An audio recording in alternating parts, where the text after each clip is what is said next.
아이를 돕지 않을 용기를 가져라. 즉 헬리콥터 부모가 되지 말라는 소리입니다.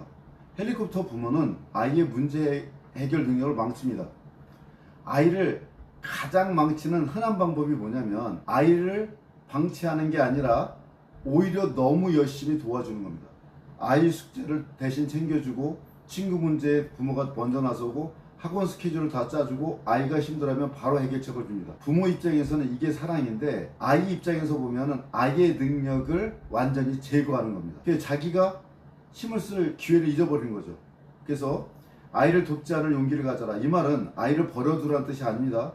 무관심하는 뜻도 아니고요. 오히려 진짜 부모의 역할을 하라는 겁니다.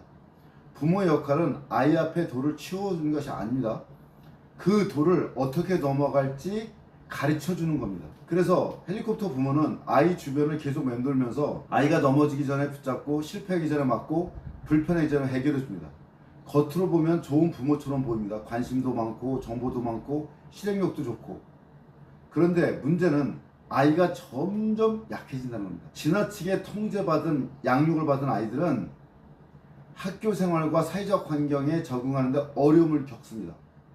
특히 감정 조절과 행동 조절 능력에서 문제가 생길 수 있습니다. 또 헬리콥터 양육에 관한 체계적 문헌 검토에서는 많은 연구들이 헬리콥터 양육과 불안, 우울, 증상 사이의 관련성이 아주 심각하다고 봅니다.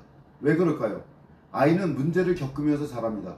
불편함을 겪으면서 생각합니다. 실패를 겪으면서 조절합니다. 기다림을 겪으면서 참는 심을 배웁니다. 그런데 부모가 그 과정을 다 없애버리면 아이는 잠깐 좋아질 수는 있어도 인생을 살아갈 근육이 생기지 않습니다.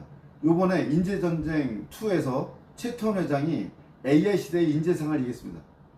핵심은 단순 지식이 아니라 스스로 생각하고 판단하고 환경에 적응하는 능력, 그리고 타인에 공감하는 역량입니다. 결국은 뭐냐? 생각하는 힘, 적응 능력, 공감 역량, 크게 이 세 가지로 말 수 있는데 이거는 다 부모가, 특히 헬리콥터 부모는 만들어줄 수가 없습니다. 그러니까 채태원 회장의 말은 뭐냐면 AI 시대는 지식을 빨리 습득하고 시험을 잘 보는 훈련이 AI로 대체될 수 있고 앞으로는 문제의 본질을 스스로 질문하고 사고하는 능력이 중요하다. 또 여기서 되게 중요합니다.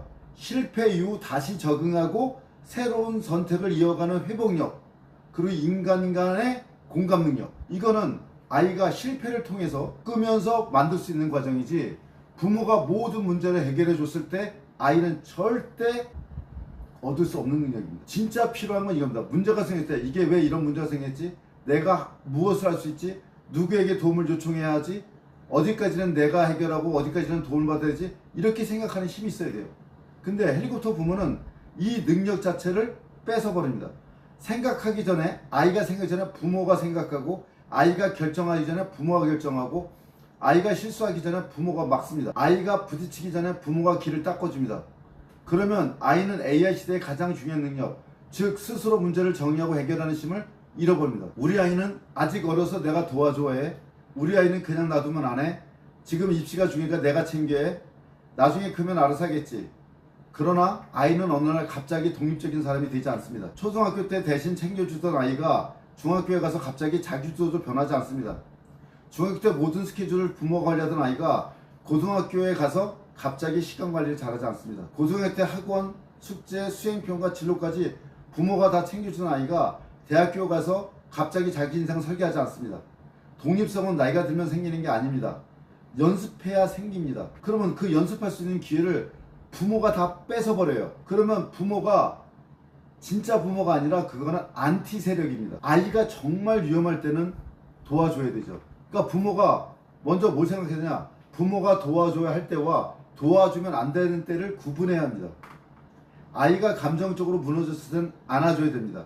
아이가 방법을 전혀 모를 때는 힌트를 줘야 됩니다. 하지만 아이가 조금 귀찮아서, 조금 힘들어서, 조금 불편해서 부모에게 넘기는 문제라면 바로 도와주면 안 됩니다. 그때는 이렇게 말해야 됩니다. 이건 내가 먼저 해결해 봐야 하는 문제야. 아빠가 대신 해주지는 않을게. 엄마가 대신 해결해 주진 않을게. 하지만 내가 방법을 찾아오면 같이 검토해 줄게. 이게 진짜 사랑입니다. 부모가 아이를 진짜 사랑한다면 아이를 편하게만 해주면 안 됩니다. 아이를 강하게 만들어야 합니다. 사랑은 불편함을 없애주는 것이 아닙니다. 사랑은 불편을 견딜 수 있는 힘을 길러주는 겁니다. 부모가 모든 걸 대신해 해결해준 아이는 부모가 없으면 멈춥니다. 하지만 스스로 문제를 해결해보는 아이는 어디에 가도 살아남습니다. AI 시대는 더더욱 그렇습니다. 지식은 AI가 더 빨리 찾습니다. 계산은 AI가 더 정확히 합니다. 요약도 AI가 더 잘합니다. 그렇다면 인간에게 남는 것은 무엇일까요? 스스로 질문하는 힘, 문제의 본질을 보는 힘, 실패 후 다시 일어나는 힘, 타인의 마음을 읽는 공감 능력, 몸으로 부딪히며 얻는 그 경험과 감각. 이 능력들은 부모가 대신 만들어줄 수 없습니다. 아이가 직접 겪어야 생깁니다. 그래서 오늘 부모님들에게 꼭 말씀드리고 싶습니다. 아이를 너무 빨리 구하지 마십시오. 아이 대신 생각하지 마십시오. 아이 대신 결정하지 마십시오. 아이 대신 실패하지 마십시오. 아이에게 필요한 것은 완벽한 부모가 아닙니다. 아이에게 필요한 것은 자기가 해볼 수 있는 기회를 주고 기다려주는 부모입니다. 부모가 가질 진짜 용기는 아이를 무조건적으로 도와주는 용기가 아니라 때에 따라서는 아이를 돕지 않을 용기입니다. 그 용기를 가진 부모만이 아이에게 평생 가는 힘을 물려줄 수 있습니다. 불편함을 해결해주는 부모가 아니라 불편함을 해결할 수 있는 능력을 키울 수 있도록 가르치는 부모가 진짜 부모입니다.